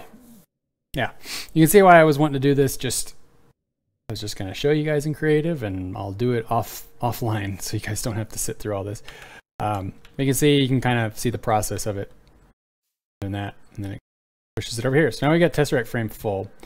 And the process to make this is not that exciting. You make a tesseract. Okay, so combine the ingredients. Whoop. Do that. I'm going to cheat in those ingredients just because. Why? Wait, I need to get the recipe again. That's bronze, 4 bronze, and 4 silver. Okay. So bronze ingots. Make it from bronze blend, which is copper, copper, copper, and tin. I'm not going to make you guys sit through that. That's pretty straightforward. So let's do bronze ingot. How is it? Bronze, 1, 2. And silver is nothing more than just the silver that you would mine up and pulverize. There's going to be a couple of these. I think thermal foundations. They all work the same. Crafting bench. Making this so that I can show you guys the next step. So once we create that, okay, we're going to take our full tesseract frame, and then we got to wrap it. So let's wrap it. Wrap it up in bronze. Oh, sorry. There it is. So now we have our tesseract. Cool. There it is. So the tesseract is something that requires a little bit of configuration. You'll just want to assign a random number. Doesn't matter. 1, 2, 3 would work. 611, 911, 999. I don't care. It doesn't matter. Put in a number. Set the frequency. You'll want to also probably give it a name.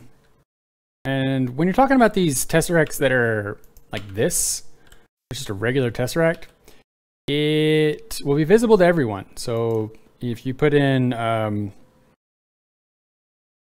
I enjoy licking feet. All right, licking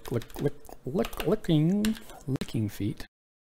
And so you'll be labeling these frequencies, and then that frequency is visible to anyone else that gets the tesseract, that makes one themselves. And they can just tune to that frequency, and now they can use it. That's kind of cool, but it's also, if you got more than one person playing on your server, and maybe you don't trust them, or maybe it's just simply human nature to want to protect your stuff. I want to go a little bit further. So to do that, we're going to get rid of the regular tesseract. You can keep it, right? But we're going to do some modifying to it. So you need to make this signalum security lock. And to make the security lock, It's actually not too bad. We just make some signalum nuggets and some bronze, which you should already have from making some stages of your tesseract. The signalum nugget is created by taking your signalum blend, which is just copper and silver with destabilized redstone. So you're saying, what's destabilized redstone? You get that from just taking your magma crucible and tossing in redstone, and it'll melt the redstone, thus creating destabilized redstone. Now, the thing about this is if you've automated this process in any way, you're going to have to be careful because you can't mix fluids. So I can put in destabilized redstone, and in fact, I will do that. We're going to show you, I cheat in some redstone. I cheat in some redstone, just gonna get regular redstone. Okay, put that in. No problem. It's melting it, no problem. Again, no problem. Shows up over here, easy.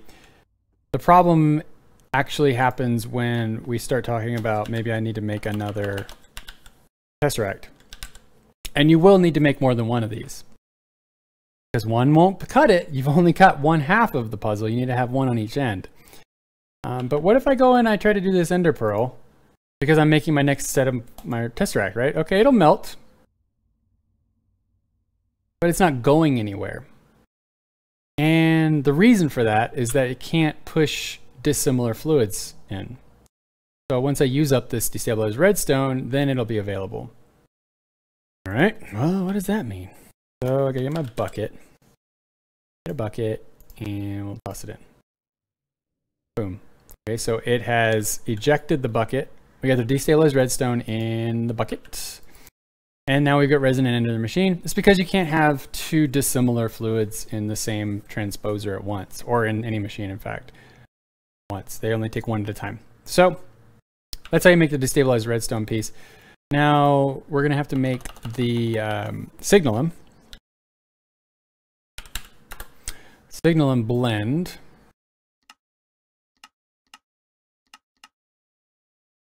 So signalum blend is copper, copper, and silver. You combine it in said way. Cool, no biggie.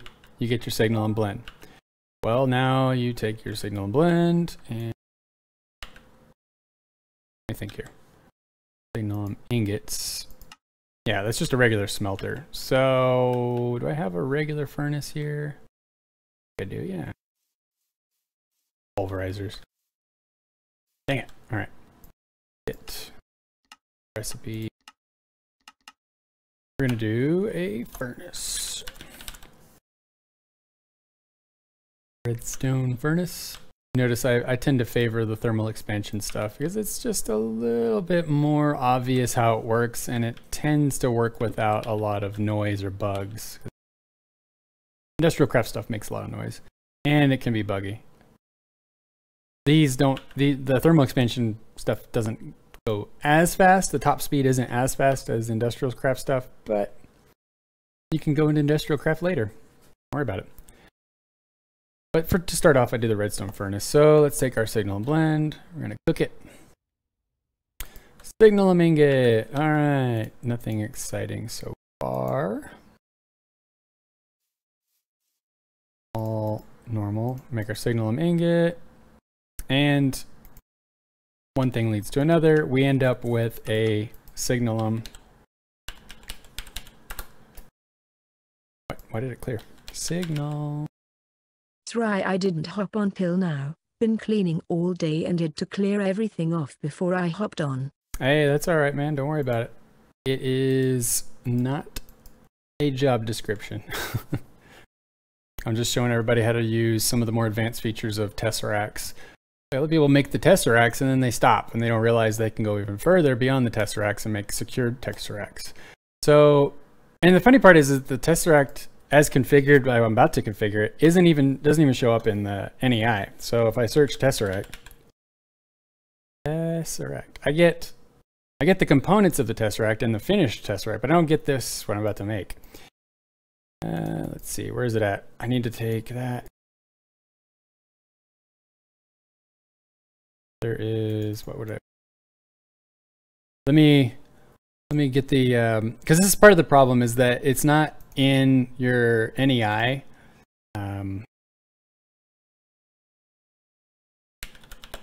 Signal. Also, I just launched Err Watch and Baptiste is live now. Yeah, no. I am intentionally trying to be honest, and so I told everybody I'd be playing Minecraft today. So I'm at least starting with Minecraft. I'm gonna probably switch the stream over to playing Ogre Watch here in just a second once I finish this up, but I wanted to at least honor, you know, my commitment to say, you know what, I said I was gonna make this, and so I am. I said I was gonna do the I'm guessing it happened 30 minutes ago. That's usually when the arcade dots reset. Oh, no, it's been that way for several hours. I think it's actually, we're talking Central Time. I want to say it's been like the better part of the day, actually, for the most part. Oh shit. Yes. So it's the thing.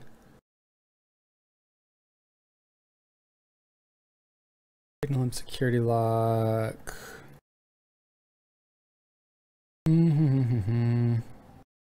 Machines. Really wish that they'd put this stuff in a little bit easier to find places. Signal and security. Will not be on long though, since I have my driver's test tomorrow and gotta do some more driving. Yep, that is a good use of your time. Prioritization. E.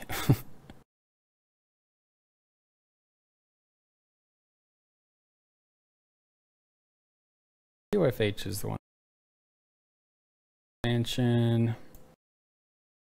And items of sports blocks that support items in thermal expansion can contain fluids and support signal and security lock.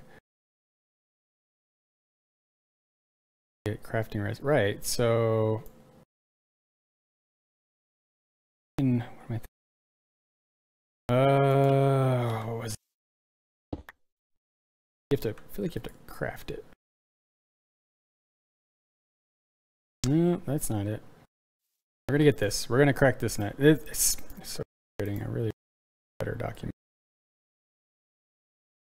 this. No, I thought it was just simply crafting it.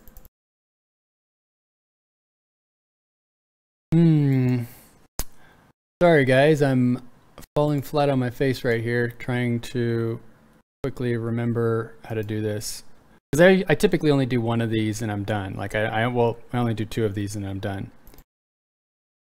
All right. Signal and security. Okay, that's what it was. Okay, I gotcha. We're good now. So this is, I think, qualifies for a info dump level issue here. So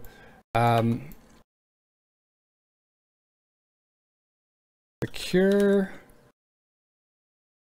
tesseract.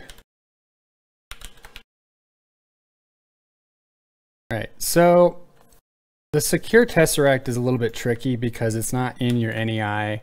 It's not something you're going to find in a lot of places, but here it is. Here it is. So I take and this is key. All right, so save this spot. Remember this. This is key. You're going to make your signal and security lock. You're going to make a regular tesseract, and then you're going to put nuggets on the outside, and it's going to create this. It says owner. So you notice if I look at the original tesseract, it doesn't have that. But this one has owner. All right, so what does that do for me? Well, now, if I open this guy up, I have more options. So I have owner, BlackburnHax. Currently, the security is public access. Now, some of you are going, well, but wait, did the other one have that? No, it did not. It did not. And so that's the thing, is these tesseracts can work like a regular tesseract, but then you also have additional features. So for me, I like doing owner only. And all of my stuff disappeared. Well, no, it's still there, right? So I can go to public access. It's still there. But this is a separate set of channels available only to you.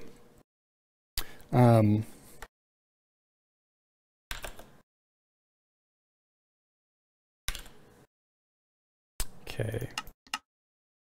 And I can actually do multiples of these. So if I were to say, and this works on the regular tesseract too. For me, I like to label them. So one of them might be lava and 666. So now that's lava. And then when I want to do this, okay, maybe that's my import. But all of these are separate from everybody else. So if I go to what everybody else sees, a regular tesseract, they don't see any of that. They don't see my stuff. And if somebody were to try to break this tesseract or attach things to it, it wouldn't work quite the way they would expect. And in fact, the tesseract is actually invincible to players that don't have permissions to it. So yeah, now I can set that, and I need to do the other thing on the other side. So again, we're going to connect that. Okay, and I want to do creative fluid portable tank. I'm trying to decide how I want to send these items on there. Tank. Open blocks tank. Okay. Just as a handy example. Okay, then we do transfer node. I like transfer nodes. Okay. Low lag works. Usually not too terrible on the resource. Okay, so we're going to take from out of that one. This guy. Okay, we're going to set this to lava. Well, you know what? I'm going to do this one. And I'm going to do a lava.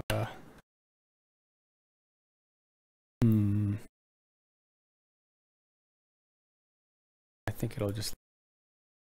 I'm going to fill this guy up with the lava. All right. So, thing needs to be set up to send fluids. So I want to turn off the other features because you can send and receive multiple things. I want to send fluid mode, send only, and then turn off what you don't need. Sending fluid, receiving none. Fine. So my fluid. All right. Nice. All right. Now, this isn't doing anything. Let's convert it to a signal setup, secure, owner only. And I want to have it receive. I try to only set what I need. Fluid mode, receive only. Okay, so receiving fluid. But it's not sending, right? Well, that's because the channels matter. So I need to set this guy to the same frequency. And you know that because I've got the bookmarks that I created here. As I set it, instantly starts transferring. Doesn't use any additional power. It runs off of its own magical power. And it can push items and fluid in as fast as you give it to it. So the speed that you send items and fluid into this, and power, by the way, you can send power through it, an unlimited amount of power of any type. I tried RF, I think. Pretty sure you could use EU and AE, but yeah, it'll take an unlimited amount of power, fluids, and items all at once, or by themselves, and there's really no limit except what you're able to push into and pull out of it. And you can see, and this works across dimensions. So that's the whole point, is that you notice, look, Ma, no hands. There is nothing in between here to connect these other than the fact that they have tesseracts connecting them. So that's what the tesseract will get you. And the reason I brought that up was because of Aroma 1997's mining dimension. And people go, how do I get items out of there in an automated way? For me, the tesseract is kind of like the best way to do it. It takes more effort to make the tesseract, but once you've created the tesseract, you're just getting more value out of it over the long term because you can reuse it and place it anywhere you need. You can have an unlimited number of them. place them anywhere that you need to, and label all of them nice and cleanly, so you can have one for lava, one for water, one for receiving all my fluids, one for receiving all my items from all of my mining dimensions. You can have all of your items from all of your quarries going to a single tesseract that goes into your base, pulls in all the items, and processes them automatically. It's just a better way to do it. The other option that I want to make sure people are aware of is, let's see, ender chests. So ender chests are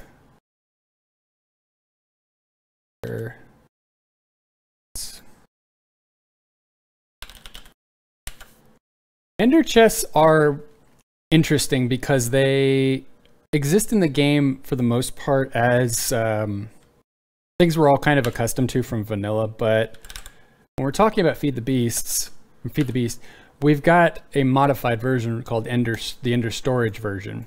And so this version is different. So this one has markers on the top of it. And just like the regular Ender chest, you place an item in, you get an item out. Not that interesting. Now, the thing about these Ender chests, and the reason why I bring this up, is that it is important people remember that you can color code these. So if I look for blue, let's look for dye. D-Y-E. Easy just to get dye. So red dye, gray dye, cyan dye. Sure. I'm just picking random dyes. And the reason for this is that it kind of gives you a little bit of a level of security. I'm not going to say it's a lot, but it's something. If you don't want to use the tesseracts, but you want something in between, this is kind of in between. Although I would say the amount of materials it takes to make an ender chest might make it something that you consider the tesseract, because to make this, look at the recipes. Some people are looking at it like, what are you talking about? It's not that bad. Okay, so it's not that bad in terms of the number of steps you have to go through compared to the tesseract is far fewer. But you need blaze rods. So if you've got blaze rods, this is kind of inexpensive, and when you just look at the materials by themselves, okay, it's not bad. But unless you've got some way to farm blaze rods, you're making 4 blaze rods. You're using 4 blaze rods per chest, and you need at least 2. So you're already talking about 8 blaze rods. Again, early game, I would argue it might be better for your long-term success to just focus on the tesseracts. But if you want the ender chests, they are something I also find myself using at certain times. But to make the best use of them, you're going to want to, like, you see these right here, white, white, white. And you can see at the top of my screen, it says white, white, white. I'll try to make that, try to get that in frame. There you go. So you can see it says white, white, white, ender chests. Well, that means it's these. These are actually interactive. So I want to do this. I'm going to hold down shift, right click. That didn't work. Let's, don't need to hold down right click. So if I place an item in here now, it's not in here. So you've kind of got as many options as there are dyes and the number of permutations of those combinations. So you just use some dyes on the tops of these chests, and you're able to combine them for a level of security. It's a level of more privacy than I would say security, because it doesn't really block anyone from who sees your chest from saying, oh, I like that color, I'm going to use that. Oh, look, all these items I got for free. So when I'm using ender chests, I'll typically put a ton of import buses and transfer nodes with tons of upgrades on them, because I want to get the items out of that thing as quickly as possible. I don't want anyone else seeing items sitting in my ender chest and, hey, I'm going to go ahead and use that. So now that these are linked, I can send and receive items across dimensions. Pretty easy as far as that goes. It's not a complicated process. But again, I would argue that the Tesseracts are going to be your better option for most things if you've got the ability to make them. Just make them and use them instead. But you know, the Ender chests are right. They don't have any real security. They've got some privacy, but somebody could just look at the colors of your chest and get whatever they wanted out of it. All right. So I don't want to belabor the point. I really want to play the new Baptiste hero on Overwatch. So I'm going to finish the stream for Minecraft, and I'm going to flip right over to Overwatch, and we'll be playing maybe a little bit with Thomas. We'll see if he's still on. Let's see here. Let me see here. Where is...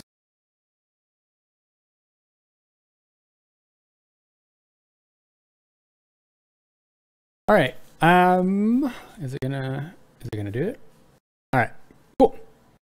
Yeah. All right. So I'm gonna switch over to the Overwatch side. I'm gonna close the stream out right now, and then I'll be right back here in just a minute once I finish flipping over the title and everything to Overwatch. But for those of you who are just watching for the Minecraft piece of things, thank you very much for stopping by.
Bye, have a great time.